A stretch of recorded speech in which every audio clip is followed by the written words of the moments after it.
Hal yang ditunggu-tunggu kalangan buruh setiap jelang akhir tahun akhirnya terjawab, yakni penetapan kenaikan upah minimum Provinsi 2024. Dunia usaha meminta isu mengenai pengupahan tidak dibawa ke ranah politik, terlebih dipakai dalam bahan kampanye di tahun politik. Hal ini bisa menimbulkan gejolak hubungan industrial yang akhirnya berdampak terhadap penyerapan tenaga kerja dan masa depan perekonomian Republik Indonesia. Dan sudah bersama saya melalui sambungan virtual Bob Azam, Wakil Ketua Umum Apindo Bidang Ketenagakerjaan. Selamat pagi, Pak Bob Azam. Selamat pagi. Ya Pak, kita langsung saja ke topik utama kami hari ini. Kenaikan UMP 2024 berkisar 1,2% hingga 8%. Dari sisi pengusaha, apakah ini sudah sesuai?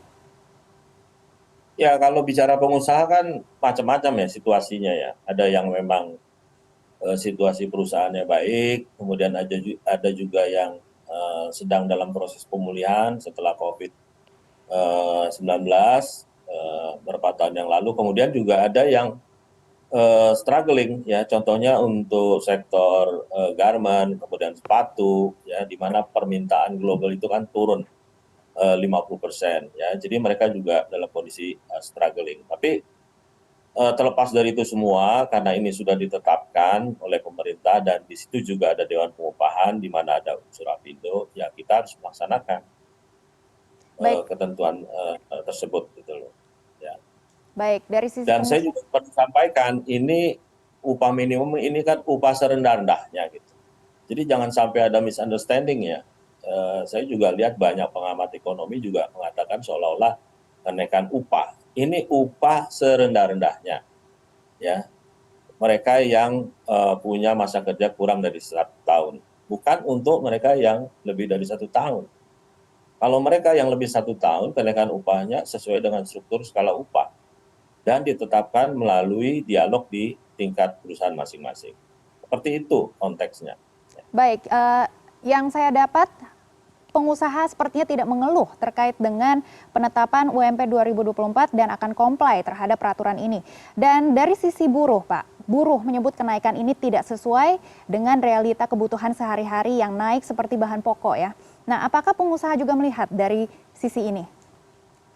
Kalau soal ngeluh ya banyak yang ngeluh juga pengusaha gitu loh. Tapi yang paling penting bagi pengusaha adalah kepastian hukum, ya kepastian usaha. Karena kan kita juga harus menghitung ya berapa biaya kita untuk tahun depan, 2 tahun lagi, 3 tahun lagi, 4 tahun lagi, bahkan 5 tahun lagi kalau kita invest.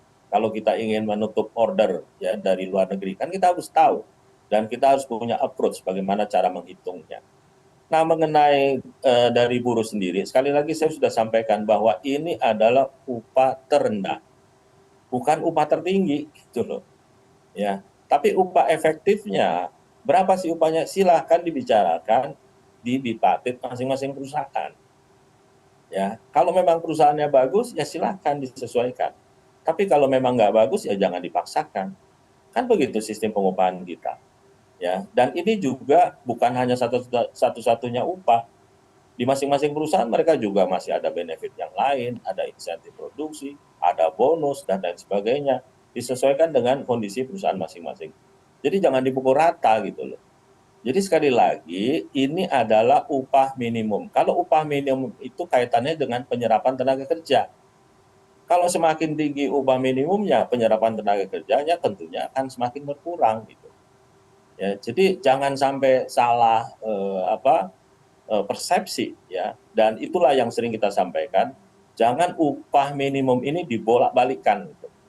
Ya, seolah-olah tidak mendukung buruh, seolah-olah tidak mempertimbangkan biaya hidup yang ini terendah loh. Ya, dengan masa kerja kurang dari 1 tahun itu loh. Yang lebih dari itu silakan ditetapkan sesuai dengan struktur skala upah. Bangun dialog di masing-masing perusahaan untuk dibicarakan. Nah, ini yang menurut saya yang nggak muncul gitu. Ya, sosial dialog itu nggak jalan di perusahaan-perusahaan. Ya, yang ada hanya upah minimum saja yang didemo terus gitu. Nah, ini yang menurut saya tidak sehat karena ini udah berlangsung bertahun-tahun dan merugikan iklim investasi di Indonesia. Ya, 10 tahun kan kita begini terus. Hasilnya apa? Ya, kan kesejahteraan juga nggak naik juga kan.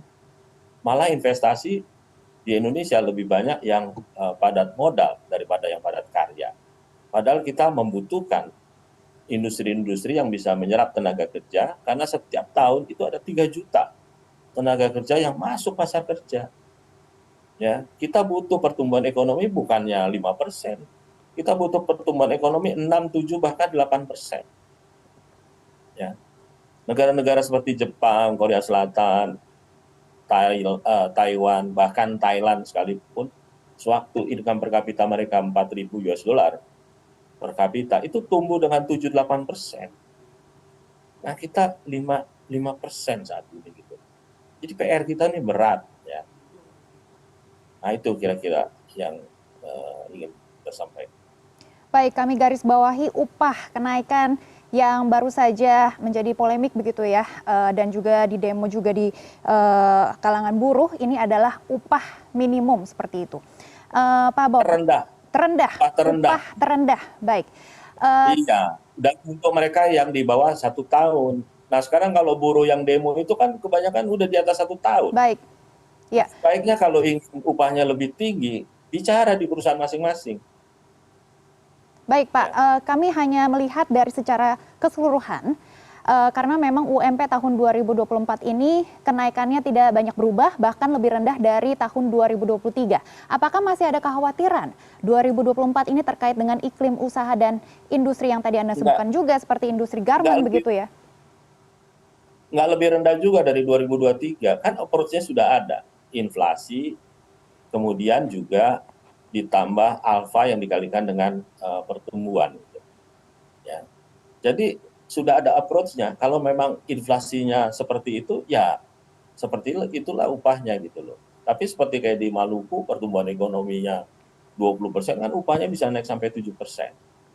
Ya. Nah, jadi sekali lagi kita harus punya approach untuk menentukan sesuatu. Nah, approach-nya itu sudah dibangun, ya, sudah disiapkan koridornya. Inflasi, kemudian ditambah dengan alfa dan pertumbuhan ekonomi. Nah, kalau kita bandingkan dengan negara-negara lain, di negara lain nggak ada tuh yang inflasi seperti di kita, take it for granted. Ya, kita harus penuhi. Nggak semua inflasi juga langsung direfleksikan ke dalam upah minimum. Ya, contohnya di Thailand. Ya. Jadi, kita harus lihat juga bagaimana negara lain. Ya.